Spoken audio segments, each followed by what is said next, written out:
안녕하세요. 안녕하세요. 네. 신문 읽어주는 남자, 주간 오봉석의 저 오봉석입니다. 오늘 그 역사적인 첫 방송을 시작합니다. 네.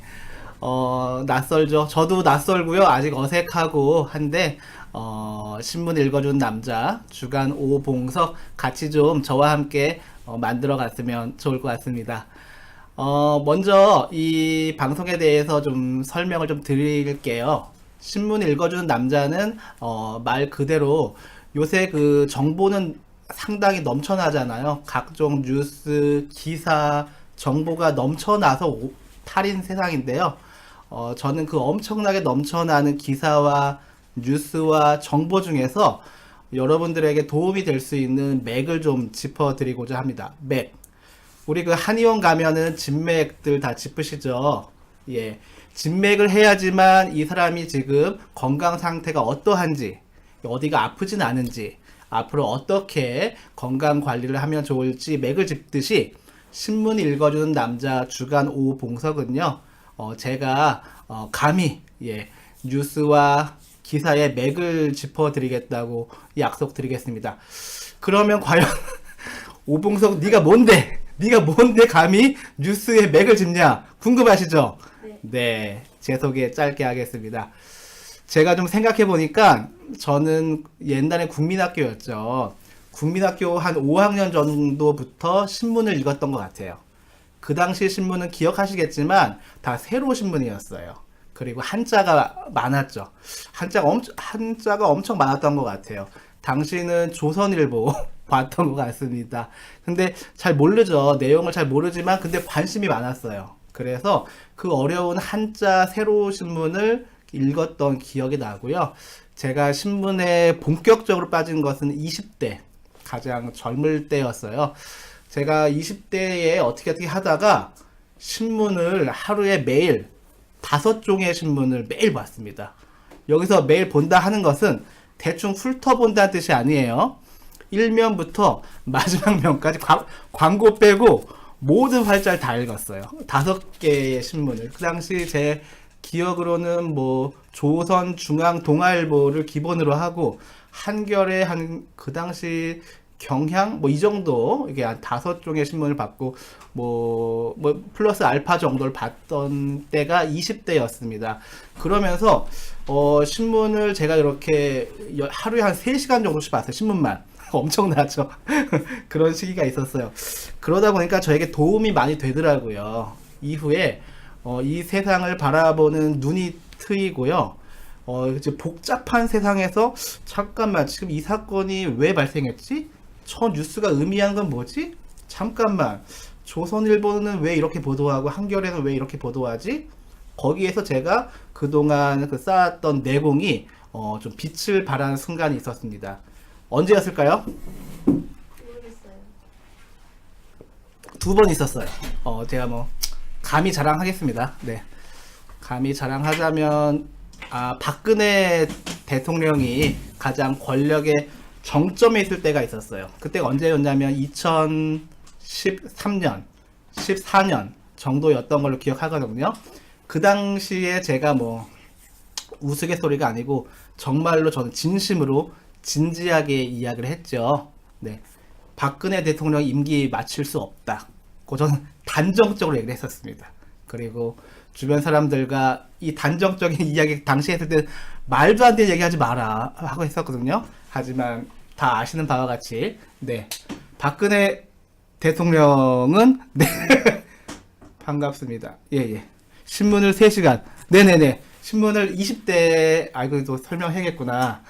그럴 수밖에 없는 그 상황이 있었어요. 제가 이제 대학 때 학생운동을 하다가 네, 감옥에 있었습니다. 그래서 감옥에서 어쩔 수 없이 갇혀 있다 보니까 뭐 책도 읽었겠지만 신문을 하루에 3시간씩 보던 시절이 있었어요. 근데 뭐 그 당시 좀 힘든 시절이었지만 지금에서 그때 많은 내공을 좀 쌓을 수 있었던 것 같습니다. 네. 그래서 이제 박근혜 대통령 관련된 좀 그런 일화가 있었고요. 기억할지 모르시겠지만 올해죠. 올해 2018년 1월 1일 북한에서 신년사랑을 발표합니다. 매년 발표해요. 북한은 1월 1일 발표하는데 북한의 김정은 국무위원장이 1월 1일 날 엄청난 발표를 하면서 올 한 해 동안 역사적인 북미 정상회담이 있었고 세 차례의 남북 정상회담이 있었죠. 사실 저는 작년에 이런 상황이 올 거를 좀 예견하고 있었어요. 제가 점쟁이는 아니죠. 네, 점쟁이 아니지만 뉴스를 꾸준히 보고 신문을 읽다 보면 예견이 됩니다. 내년에 죄송합니다. 박근혜 전 대통령이죠. 예. 박근혜라고도 불러도 될 것 같습니다. 네. 네. 신문을 좀 꾸준히 읽다 보면은 맥이 짚히는 게 있어요. 그래서 이제 이러한 걸 할 수 있다고 제가 좀 감히 말씀드리고 싶고요. 저와 함께 신문을 읽어주는 남자 쫓아오시다 보면 뭐 여러분들도 어느 정도 이 세상에 이해가 되지 않는 이게 지금 뭐지? 아니면 내년은 어떻게 될까? 다음은 뭐지? 이 사건의 다음은 뭐지? 대충 맥을 짚을 수 있겠다고 좀 감히 말씀드리고 싶고요. 그럼 왜 신문이냐? 궁금하지 않으세요? 스마트폰 열면 엄청난 뉴스가 있는데 굳이 신문을 봐야 하는 이유가 뭐냐? 궁금하시죠? 예.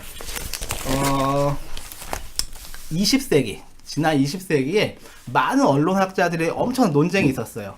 논쟁의 주제는 뭐냐면 21세기가 되면 종이신문은 없어질 것이다 라고 하는 게 언론학자들의 엄청난 논쟁거리였었어요. 근데 지금 어떻게 됐죠? 우리 지금 2018년 11월을 살고 있지만 종이신문은 여전히 죽지 않았습니다. 죽지 않은 것에 그치지 않고요. 지금 우리 이 방송을 보시는 분들 어떠실지 모르겠지만 우리 사회의 오피니언 리더들, 이른바 권력을 갖고 있는 사람들은요, 신문을 봅니다. 신문에서 어떤 논조로 어떻게 기사를 하는가에 따라서 우리 사회 권력 구조는요, 움직이고 있어요.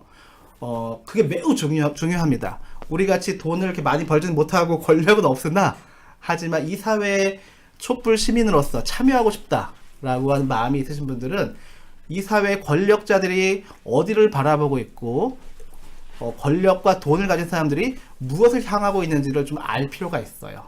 네, 그래야지만 우리가 촛불 시민으로서 당당히 이야기할 수 있겠습니다. 그래서 제가 종이신문을 좀 강조하는 거고요. 근데 바쁜데 매일 종이신문 보기 쉽지는 않잖아요. 그래서 제가 이런 방송을 뭐 일주일에 한 번 정도씩 좀 함께 하고자 합니다. 제가 주로 나누고 싶은 신문은요, 한겨레 신문입니다.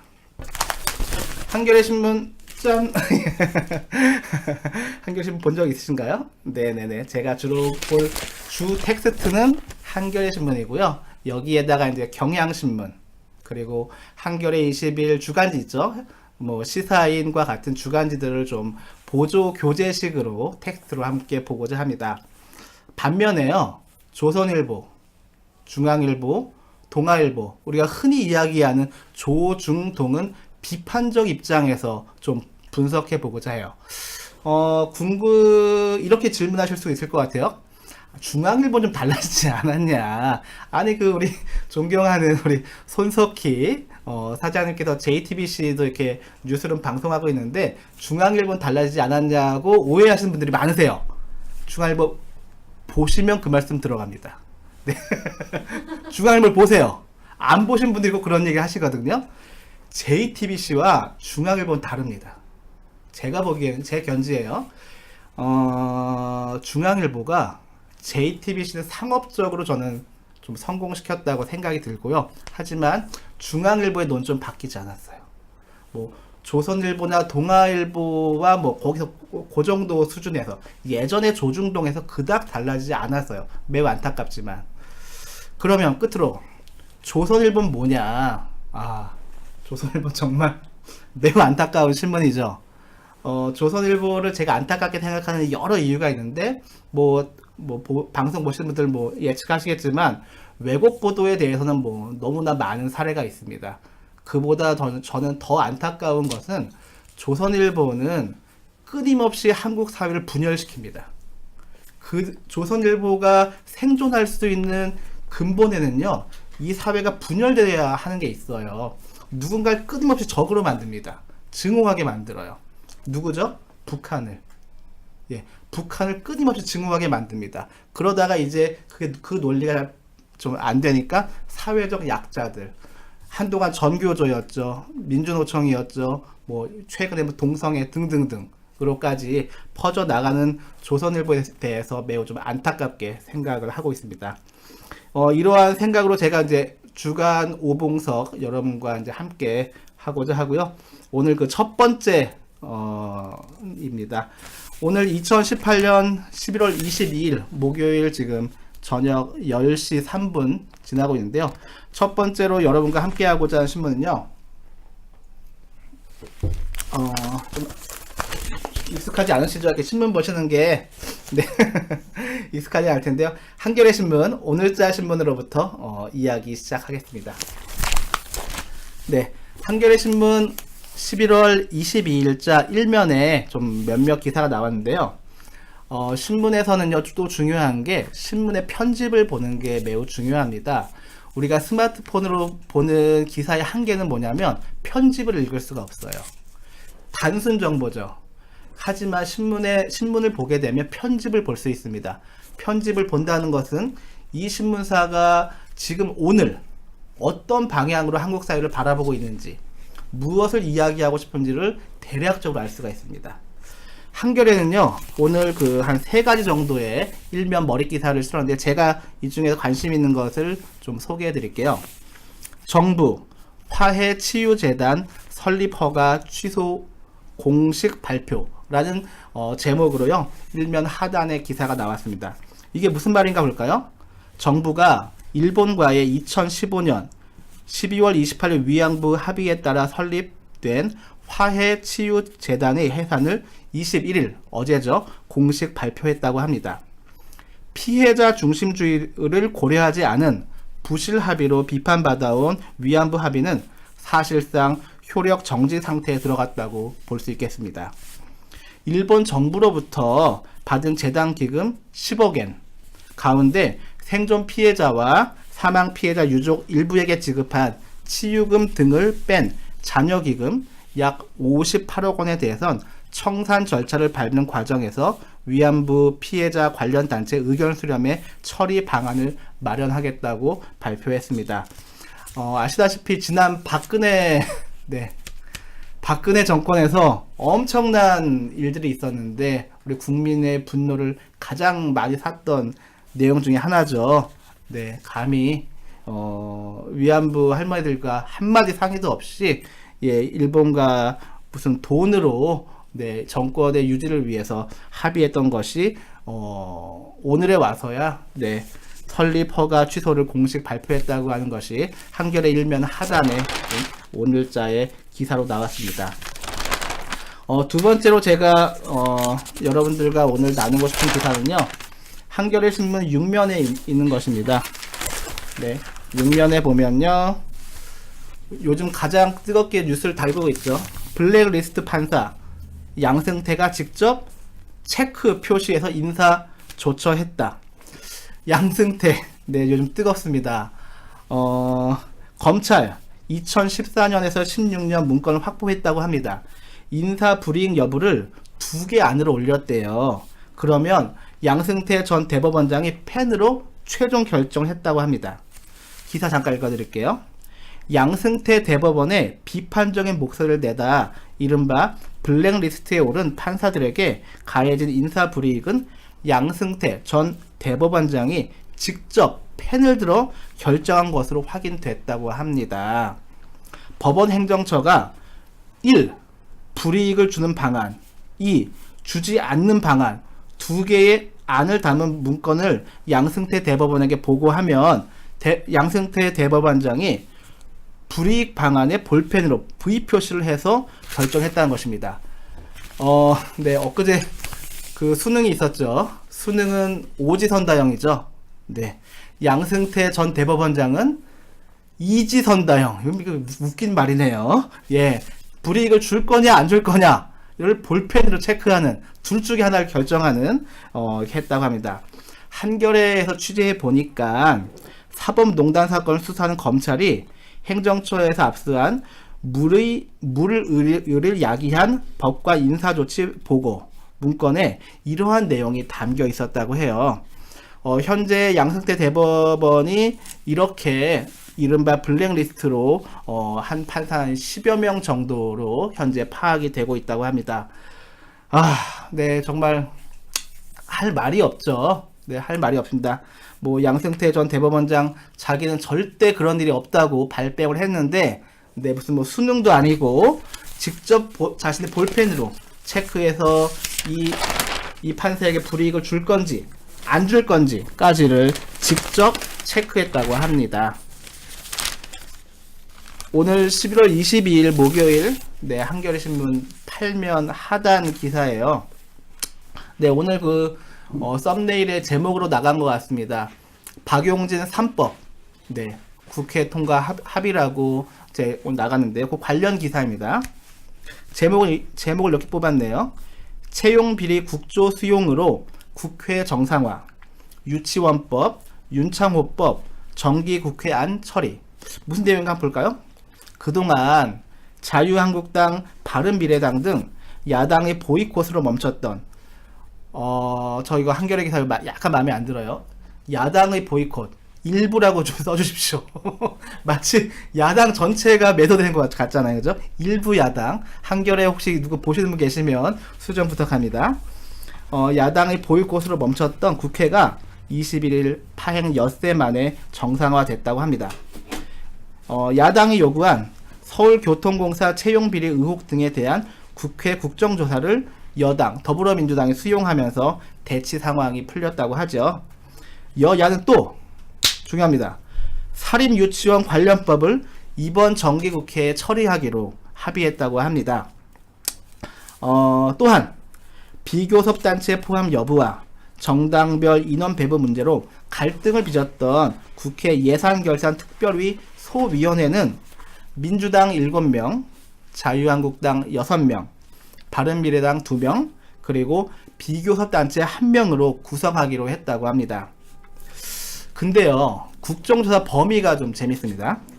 국정조사 범위는 공기업과 공공기관, 지방공기업을 포괄하는 공공부문의 채용비리 의혹으로 하기로 했는데, 문제는 그 다음 단락에 나옵니다. 이른바 염동열, 권성동, 누구죠?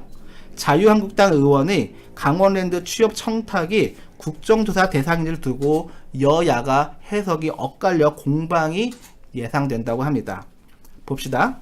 자유한국당과 바른미래당은 국정조사 대상 기간을 2015년 이후 채용 비리로 한정했다며, 그 자유한국당 두 의원의 청탁 시점이었던 2012에서 13년을 제외시키자는 거죠. 국정조사 대상이 아니라고 주장을 했다고 합니다. 반면 민주당과 정의당은 강원랜드 채용 비리도 당연히 국정조사 대상이 되어야 한다고 주장을 해서 양측의 입장이 좀 맞서고 있는 것입니다. 제가 가장 오늘 이 기사에서 중요하게 하는 건 몇 줄 나오진 않지만 저는 개인적으로 가장 중요하게 생각하는 것은 다음 단락입니다.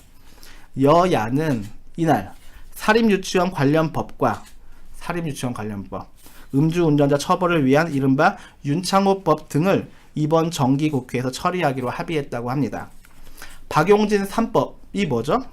유아교육법, 사립학교법, 학교급식법 개정을 포함해 다른 당에서도 제출됐거나 관련된 법안을 포괄적으로 논의해 처리하기로 합의했다고, 네, 오늘 한겨레가 전하고 있습니다.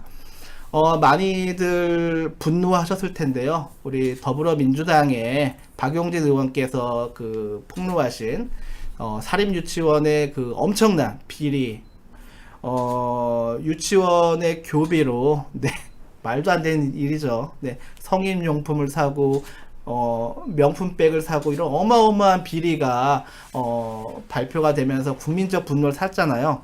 그럼에도 불구하고 사립유치원을 더 투명하게 개정하자고 하는 국회 법 개정이 그동안 아시다시피 자유한국당 측에 엄청난 뭐라 그럴까요? 층과 이렇게 맞서면서 통과가 안 되고 있어서 너무 가슴을 쓸어내리는 분들이 많이 있었잖아요. 어떻게 이럴 수 있을까? 근데 드디어, 네, 오늘 국회 정상화 안에 이 내용이 포함됐다고 해서요. 반가운 마음을 금할 수 없습니다. 오늘 이 합의가 부디 그냥 이렇게 종이 조각으로 좀 그치지 말고 좀 실현되었으면 좋겠습니다. 오늘 11월 22일 목요일 제가 한겨레 신문에서 전하고 싶은 마지막 기사입니다. 오늘의 마지막 기사는 좀 시간을 되돌려서요. 1991년으로 돌아가겠습니다. 한겨레 신문 신면 중간 부분에 박스 기사도 나왔네요. 제목이 이렇게 뽑았습니다. 과거사위원회 유서 대필 조작 사건 검찰총장 강기훈 씨에게 사과하라. 이게 무슨 말이죠? 아마 이렇게 좀 이런 뉴스나 네 박용진 의원님 응원합니다. 네, 훌륭하신 의원님이십니다. 예. 저도 응원하겠습니다. 박용진 의원님. 감사하고요. 작은 기사 이렇게 뽑았네요. 법무부 대검 진상조사 결과 수용. 이게 무슨 말일까요? 좀 더 읽어볼까요? 법무부 검찰 과거사위원회는 21일 이 사건을 재조사한 대검찰청 진상조사단의 조사 결과를 심의한 뒤 유서 대필 조작 사건은 사건 발생 직후 정권의 부당한 압력이 검찰총장의 지시사항으로 전달됐고 그에 따라 초동 수사 방향이 정해지면서 무고한 사람을 유서 대필범으로 조작했다며 현 검찰총장은 강 씨에게 직접 검찰의 과오를 사과하라고 권고했다. 이 사건과 관련 잘 모르시는 분을 위해 제가 약간 부연 설명드리자면요. 1991년은요, 어떤 해냐면요, 당시 대통령은 노태우였습니다. 노태우 정권이었죠. 전두환 정권에 이어서 87년 6월 항쟁으로 많은 우리 국민들이 민주화가 될 거라고 희망했으나 그 다음에 등장한 노태우 정권 역시 군부 독재 정권이었죠. 그러면서 엄청난 탄압을 합니다. 그리고 그것이 1991년도에 와서 사과해야 합니다. 네, 맞습니다. 사과해야 합니다. 1991년도에 와서 당시를 기억하신 분들이 계실 텐데요. 이것이 대학교 안에서 분신정국이라는 것을 됩니다.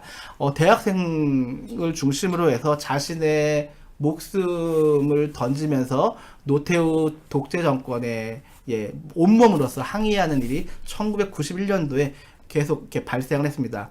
당연히 노태우 정권 입장에서는 엄청난 부담을 느낄 수밖에 없었죠. 그런 와중에 김기설이라고 하는 그 당시 대학생은 아니었고요. 이런 사회운동을 하시던 분이 사회운동하던 활동하고 계셨는데 이분도 역시 마찬가지로 자신의 목숨을 던져서 노태우 정권에 항의했습니다. 근데요, 그 당시 노태우 정권이 이른바 그 당시 언론에서 썼던 것이 분신정국이라고 표현했는데요. 이 분신정국에 대해서 대책회의를 합니다. 그것이 이제 이번 그 조사 결과 밝혀진 거예요. 대책회의를 해서 누군가가 유서를 대필했다고 조작하자. 기가 막힌 일입니다. 유서를 대필했다고 조작하자. 그럼 그걸 누군가에게 모르자. 그게 바로 오늘 그 기사에 나온 강기훈이라고 하는 사람입니다. 네. 이분에게 유서를 대신 쓰게끔 지시했다라고 하는 정말 그 당은요. 유서 대필? 국민들이 깜짝 놀랐어요. 그러면서 여론을 완전 반전시켰습니다.